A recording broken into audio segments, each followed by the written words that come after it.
critical value.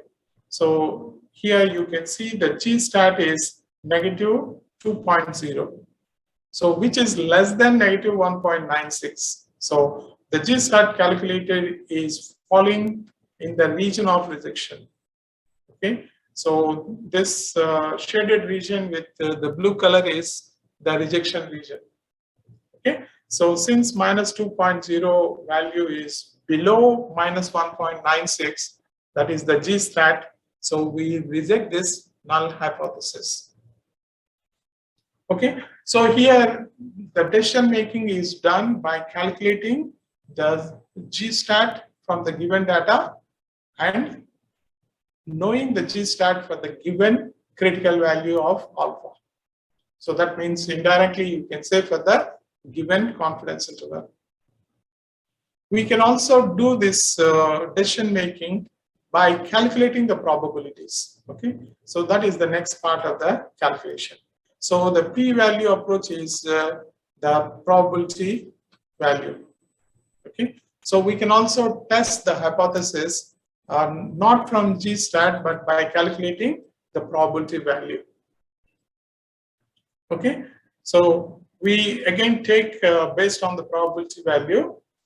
So we get the probability value based on G stat calculated and based on the confidence interval.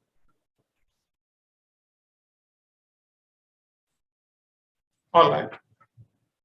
So we can see here we compare the probability value, okay, with the given level of significance alpha.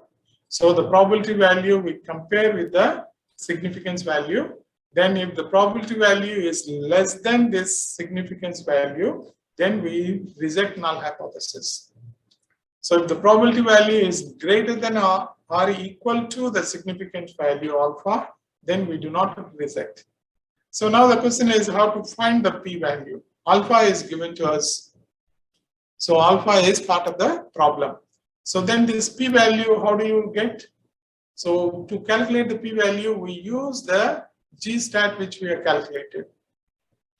So we use the G stat which is calculated and we look into the probability distribution tables. Okay. So for this problem, okay, I just move forward. So we write the null hypothesis, alternate hypothesis, and we know the significance level for this problem is 0.05. Okay, the sample size is there.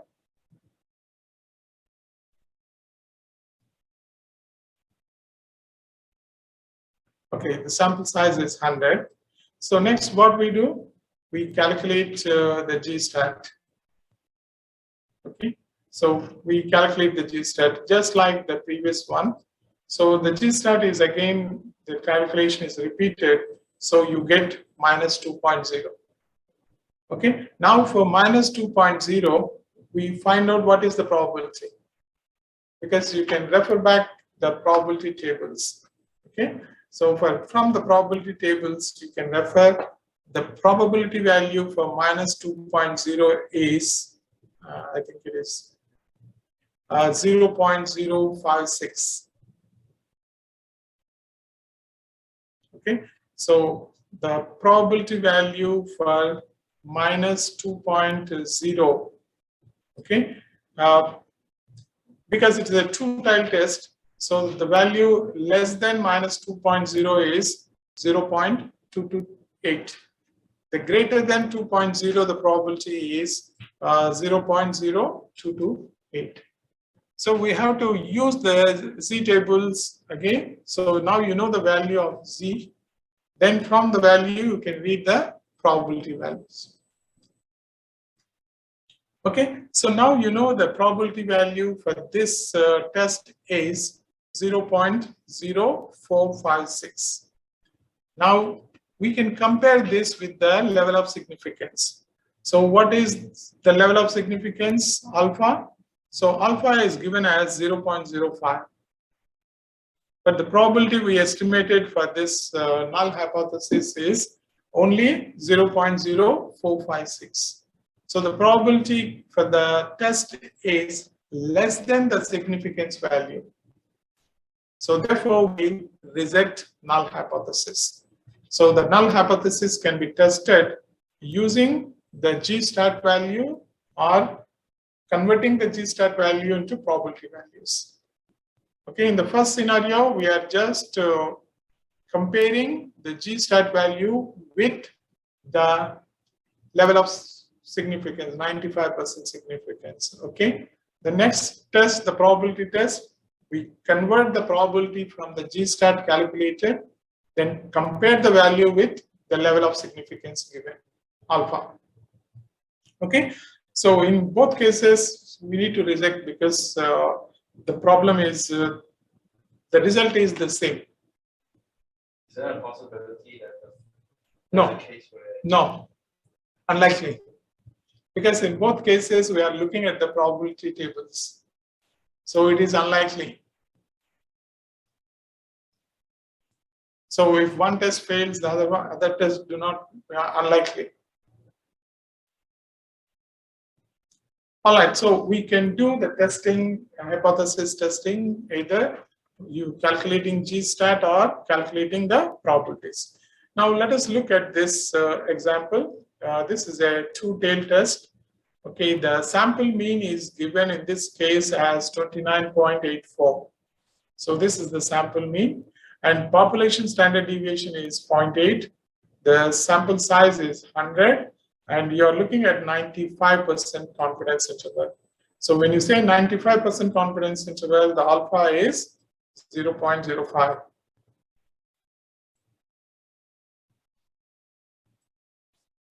All right, so you calculate from this, so we can say that the sample mean, when you are doing at 95% confidence interval, the population mean will be between these two values. The lower limit of the population mean is 29.6832. The upper limit is 29.9968. Now you can clearly see that the population mean of 30 is not included in this range. So 30 is not part of this range. So therefore, the population mean will not be in the samples measured. Okay, so since this interval does not contain the hypothesized or given population mean of 30, so we are rejecting the null hypothesis. Okay, so this is how we can do the hypothesis testing. So again, we need to calculate the G-stat, or you have to calculate the confidence intervals, okay, or you have to do the probabilities. But all the results will give the same, all the tests will give the same result. Okay, in many cases, we know that we do not have any knowledge about the standard deviation of the population. So we do not know standard deviation. So when we do not know standard deviation, obviously we have to use the students' t-distribution tables. Okay, so when we have no knowledge about the standard deviation of the population, we will be using the student t-distribution tables. Okay, so here we have to use sigma is unknown, then we will be using the student t-distribution. So this is how we can calculate the t-stat. Okay, so the t-stat is x bar minus mu over, so now S is the sample standard deviation over square root of n, n is the sample size. Okay, when sigma is known, then we can do the g-test. Okay, when sigma is unknown, then we have to do the t-distribution. So you can relate to this discussion to how we have calculated the confidence intervals.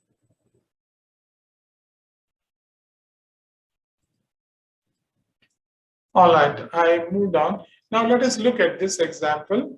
So the mean cost of a hotel room in New York is said to be $168 per night. So this is the mean price. To determine if this is true, a random sample of 25 hotels, so sample size is 25 here, is taken and resulted in a sample mean of 172.50 and a standard deviation of 15.4.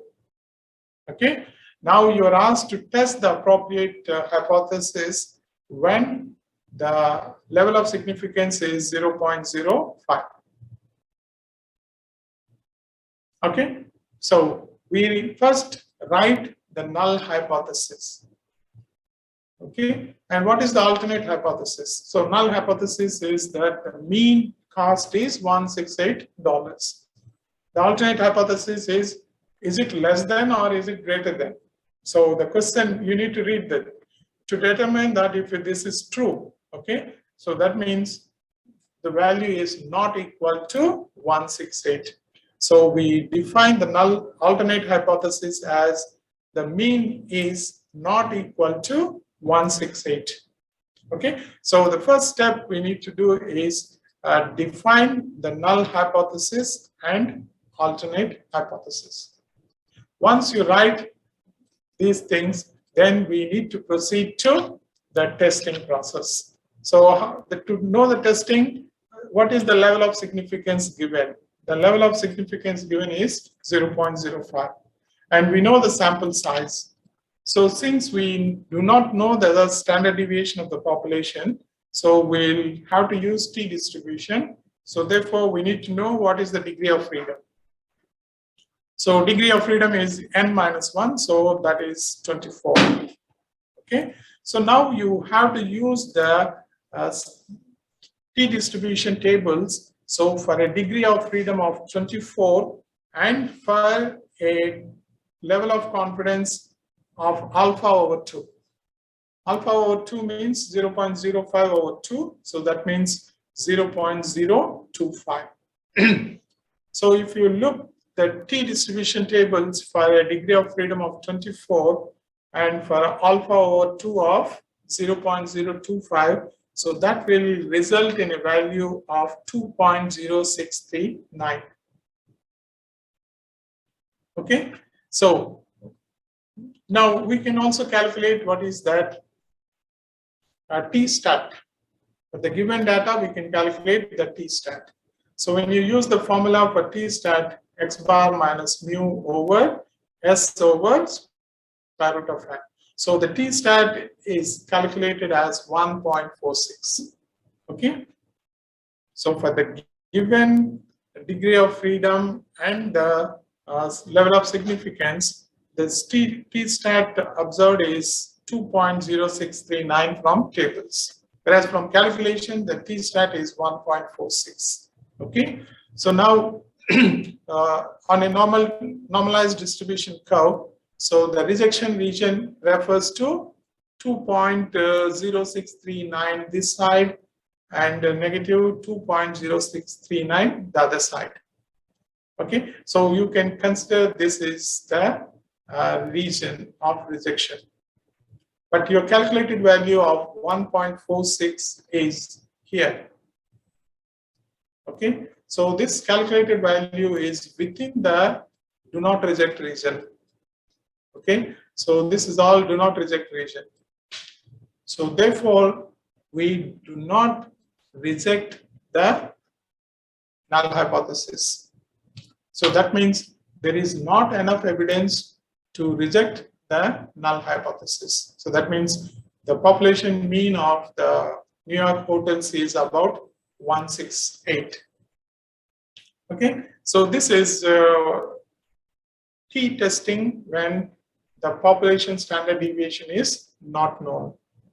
Okay. The same thing we can also do the probability values. Okay. Now, so to use the t-test, we must assume the population is normal. But this is if the sample size is not very small, okay, and the population is not skewed, so the t-test can be used. So if your sample size is large enough, then t-test can be used without caring for the normality of the data. So how we can evaluate the normality? So the rules are the same. So the mean median should be equal. Then the interquartile range Q3 minus Q1 should be 1.33 times the standard deviation. Okay, so we follow the normal rules of establishing the normality of the assumption. Okay, so now let us look at this example here. So in this example, the population mean is given as 172.5. I'm sorry, the sample mean. Okay, and the sample standard deviation is 15.4. Okay, the sample size is 25, and you are asked to look at 95% confidence interval. So now, okay, we are calculating the confidence intervals here. So once you calculate the confidence intervals for the same problem, okay, the New York hotels problem, so you can see that the population mean will have a lower value of 166.14 and a higher value of 178.86. And now you can see that the given value of $168 is within this range. So 168 is part of this range. So therefore, we do not reject the null hypothesis at the given significance level of 0.05. All right, I clear this. So this is a two-tailed test, and we can also have one-tailed test. So what is meant by one-tailed test? So one-tailed test is you are looking only towards greater than or less than. So the normal, the null hypothesis for one-tailed test, we can write it as the mean is, okay, greater than or equal to 3. Okay, so here the null hypothesis states that the mean population of the population is greater than or equal to 3. So the alternate hypothesis must be less than 3. So that means you are looking only in one direction now. So this is an example of a one-tailed test. Okay, so similarly, this is a lower-tailed test in the sense you are looking the mean which is towards negative side. Okay, lower value than 3. Okay, when the null hypothesis is written as the population mean is less than or equal to 3. So when the null hypothesis is less than or equal to 3, the alternate hypothesis must be greater than 3. So when you write greater than 3, that means you are looking at upper tail test. So that means what we have done not equal to is a two-tail test. Okay, so when we have looking at less than a particular value or greater than a particular value means the test is only one-sided. Okay, now when you are doing the lower tail test, let us say the process is the same. So testing process is exactly the same. So, but here there's only one critical value since the rejection area is in only one side.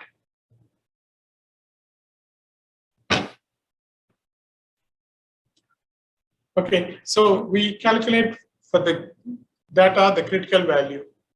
Okay, so from the given level of significance, so we know which part of the region to reject and which part of the region is not to reject. Now let us look at the numbers. Okay, I just skipped this. Now let us look at this example here. Now the phone industry manager thinks that customer monthly cell phone bills have increased and now average over around $52. Okay, the average over $52 per month, and this believe it is increased. The company wishes to test this claim. Okay, so the company wants to say whether the income, okay, the average monthly spending is above this value or not. Okay. Now, what is the null hypothesis? Okay, so the mean is not over $52 per month. So you can see here that from the description, the amount of dollars spent average over 52. So the null hypothesis we can write as less than or equal to 52. Then the alternate hypothesis, we want to check whether the mean is greater than 52 or not. Okay, so from the given description, we need to write the null hypothesis and alternate hypothesis. So once we do that, then the process is calculating the, now for this data, we are looking at 90% significance. Okay, the alpha is given as 0.10. Okay, sample size is again 25. Okay, now we have to, alpha is 0.10.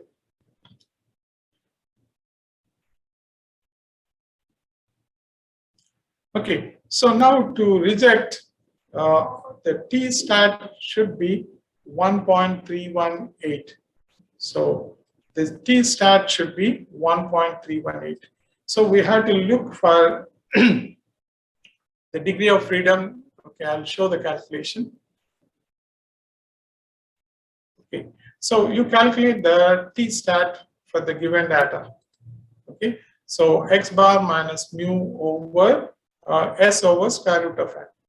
So we know the mean is given, x bar is given, then the sample mean is given, the population mean is also given. We know the standard deviation for the sample, then the sample size. So if you do, you will get a test stat value of 0.55. Okay, so once you know the test stat value, then what we do? So we compare this test stat value with the degree of freedom, we refer 24, and alpha is 0.10. We look the T stat tables, okay, student T tables. So once you look at the student T tables, then you will get the value as 1.318. Okay, so for a degree of freedom of 24, DF is 24, then alpha is 0.10. So you check the T distribution tables, then the value will be 1.315, right? So the calculated value is 0.55. So what will be your decision? Okay, so the calculated test stat is 0.55, so which is less than the value, critical value for a degree of freedom of 24 and alpha of 0.10. So we can say that there is not sufficient evidence that the mean bill is over $52. So we do not reject null hypothesis. Okay, I clear this. Now, this similar type of test can be done for population proportion. Okay, so similar type of test can be done for proportion. I think I'll go directly to some examples, so that gives some idea. Okay. Now let us look at this example here. Guys, those who are online, please try to answer this question. So if you wish a 0.05 level of significance in two-tailed test, okay, what decision will you make if the calculated G stat is negative 0.76? So what decision you will make? Any answer from you?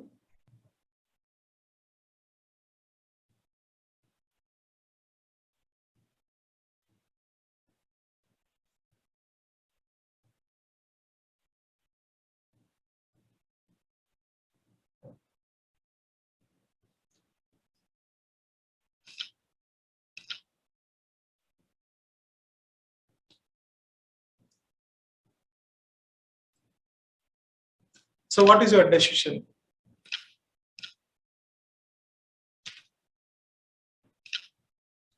So reject null hypothesis if your jet stat is between minus 1.96 or plus 1.96.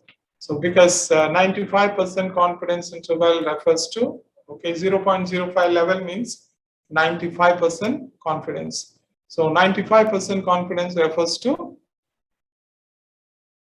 so a G stat value of plus or minus 1.96. Okay. So 1.96 means here the calculated value is negative 0.76. So you can say that since the jet stat is less than, so jet stat is less than the 1.96. Okay. So less than 1.96.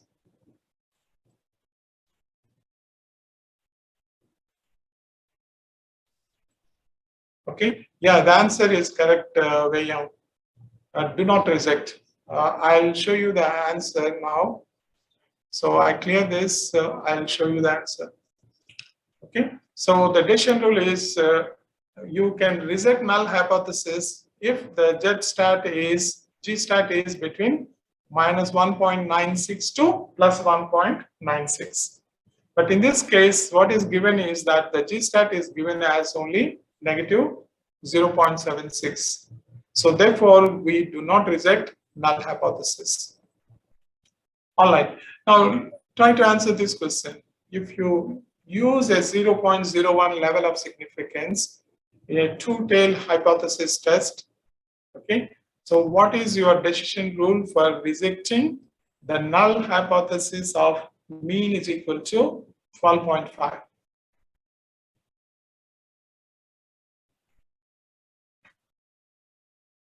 So you need to find out what is the G value for 0.01. So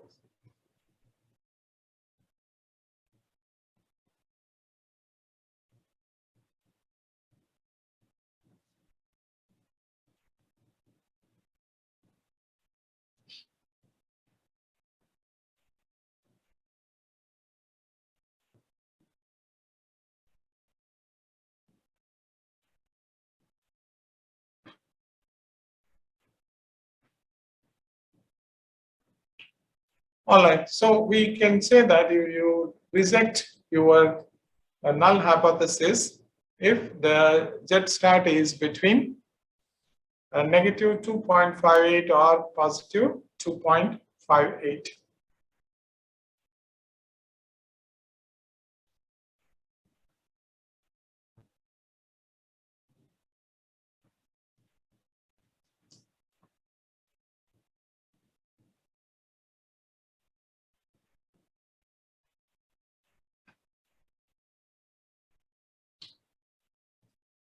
Okay, so this is for 99% confidence interval. So this is the value for the G stat. Now let us do some calculation based question. Okay, this is an interesting question. So the quality control manager at a LED bulbs, okay, wants to determine the mean life of a large LED. I think we've done similar question in confidence intervals. So the mean is given 50,000 hours. The standard deviation is given 1500 hours. The sample size is given 64. Okay, so the mean life of the sample is given 49,875. Okay, so this data we have seen previously in the confidence interval calculation question. So now for this data, we are asked to find out at the 0.05 level of significance. So at 95% confidence, is there evidence that the mean life is different from 50,000 hours? So you have to do the hypothesis testing at the 0.05 level, okay?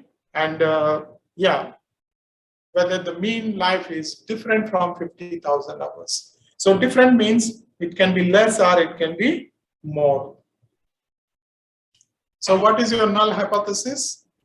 So the null hypothesis is that mean is equal to 50,000 hours. The alternate hypothesis, the mean is not equal to 50,000 hours. Then at 0.05 level, we need to calculate the G-stat. So what is the G-stat? Use the formula to calculate the G-stat. So that is x bar minus mu over sigma over square root of n.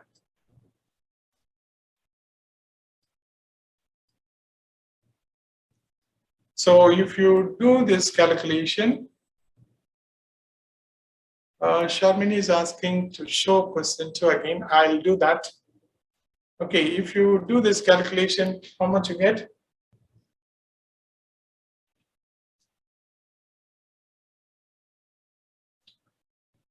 I think you get negative 0.67. Okay, so negative 0.67. I'll show you the working. Okay, I'll show the working for this. Okay, so you can see the null hypothesis is written that the mean is 50,000. The alternate hypothesis is written mean is not equal to 50,000. So the decision rule is we reject null hypothesis if the Z-stat is greater than 1.96. Okay, but when you calculate the G-stat, you get as negative 0.67. Okay, now the decision is since this 1.96 is okay in between. Okay, we do not reject null hypothesis. Okay, 0.67 is within the region. Okay, so the negative 1.96 is less than 0.67. So therefore, the rule is, the decision is, do not reject null hypothesis. I think I cleared this. I think Shamin was asking to show this question. Can you note down, Shamin?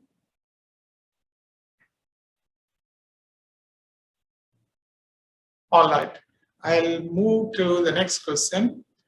Okay, so here, the next part of the question is compute the probability value and interpret its meaning. So now we got the G-stat value and we have taken the decision not to reject. Now the probability refers to 0.76, okay? So it's a two-tail test. So the probability from the tables, you can read it as 0.505. Okay, I think when you calculate, you don't get 0.505, but it is very close to this value. Okay, so probability value from the tables, but the calculated G-stat is 0.505. So what does this mean? This means that if the population mean life of a large shipment of LCDs is noted 15,000, so you can say that there is a 50.5% chance of observing a test statistics at least contradictory to this null hypothesis. Okay. So this is just explaining the significance of this probability value. All right. The next part of the question is calculating. I'm sorry. Okay, part C is okay. Construct a 95% confidence interval estimate. Okay, so you're asked to calculate the 95% confidence interval. So now to do this 95% confidence interval, as we have done earlier, you have to do the same calculation. Okay, so we write the formula x bar plus or minus the critical value into the standard error. So this one we have done before today's first session. Okay, so once you calculate this, so you can see that the mean value for 95% confidence lies between these two values. So it lies between 49,508 to 50,242. So you can see that based on this, you can write down part D of the question. Now, because the interval includes the given mean value of 50,000 hours, so we do not reject the null hypothesis. So that means there is insufficient evidence that the mean life is differs from this 50,000 hours. All right? Yeah. So the questions on hypothesis testing will be something like this. Okay. Guys, what you need to know is that we can test the hypothesis. Okay. To sum up, the first thing we need to write down what is the null hypothesis. So once we know the null hypothesis, then we can define based on the description given what is the alternate hypothesis. Okay. So then to test the null hypothesis, we need to calculate the G-stat. So based on the information given, we calculate the G-stat. And also the problem will gives you the level of significance. So we compare the G-stat value with the level of significance. So based on that, whether we can reject or do not reject null hypothesis. When you are using the probability calculation approach, so for the calculated G-stat, we refer what is the probability from the tables. Okay, we compare this probability with the level of significance. Okay, so if the probability is less than the level of significance, then we reject the null hypothesis. Okay, and also for the level of significance, for the confidence interval, we can find out what will be the range of mu, the mean, the lower limit for mean and the upper limit for mean. And we can say how to reject the null hypothesis. If the mean lies within the range, we do not reject. If the mean is not within this range, then we reject the null hypothesis. All right, guys, I think those who are online, I'll end the session now. If you have any last minute questions, let me know.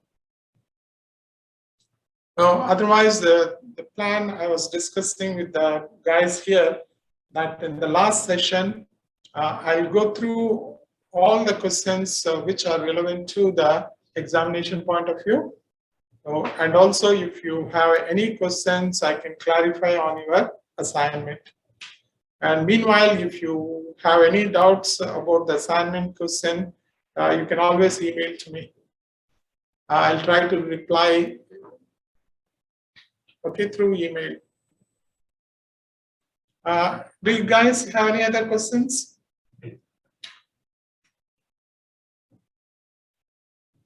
Can share more about the assignment and exam. The exam questions, all calculation-based questions, right? The model paper, exam model paper is available in the study guide. So you will go through the exam model paper, then you can understand. Vaitan is asking me for the assignment, do you have a word limit and how many sources citation do you require? There is no word limit for assignment, but there is a page limit. The number of pages when you type your document should be around 12. Okay, and there is a word limit when you write your executive summary or the ministerial summary. So this ministerial summary to conclude the assignment is about 200 words. Okay, so these are the two things which you take note, and there is no, you need not cut the data sheets from Excel. Yeah, 12 pages and 200 words is the summary, the ministerial summary.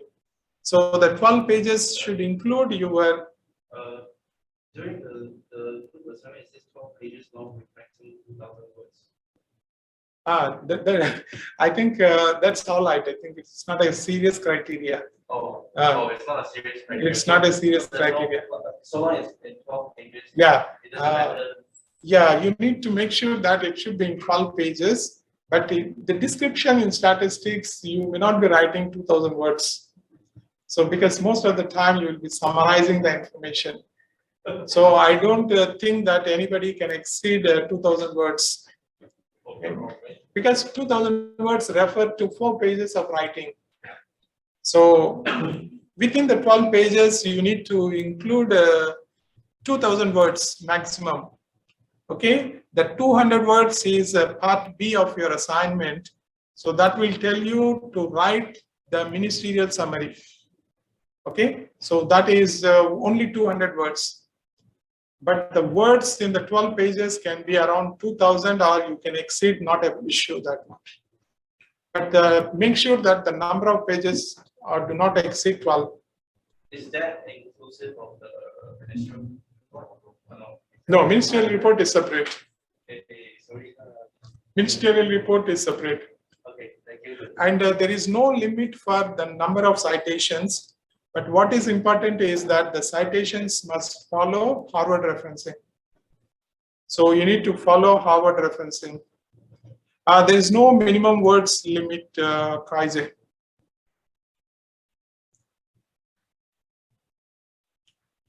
2 files as requested, but you can submit in 1 file. No need to submit Excel file. So you can, no need to submit 2 files. Only 1 file is good enough. You can incorporate the Excel results into the Word document. It should be like a professional report. So professional report will not have additional Excel document. Is that clear, Liu? Mingji?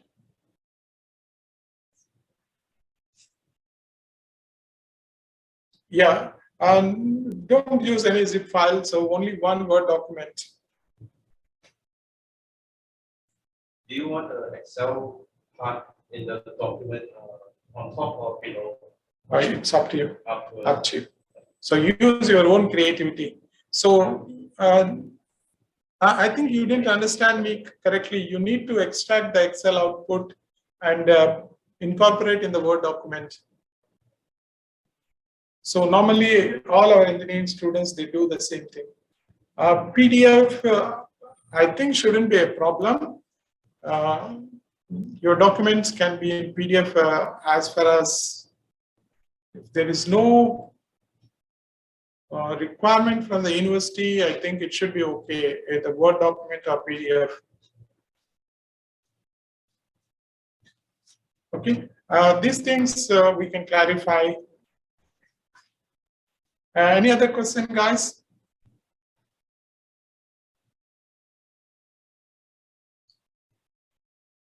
So if you have no other questions, then I'll end the session for all of us. Then I'll see you again in the last 1 more session we have. Meanwhile, if you guys have any doubts about any other questions, you can always email. All right. Yeah. So unfortunately, I thought of seeing you more, but I can only see 3 of you. So I think the next session is only online session. Yeah. Next session is online session. So I guess I'll not have the fortunate, I'm not fortunate to see all of you. All right, never mind. I think one day we can see each other, probably sometime this year. All right, I'll end the session, guys. Have a good day. Have a good weekend around. See you back in the last session. Okay. The last session, let me tell you, will be totally based on calculations. I may not be discussing any theory, but I'll just go through the equations. And most likely for the next session, I'll be using my camera and I'll be writing.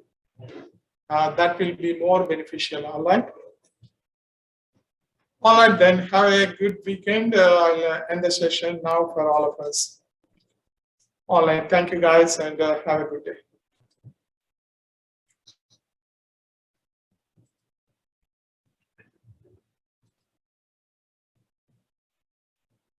Which one you think is better, from classroom or from totally online?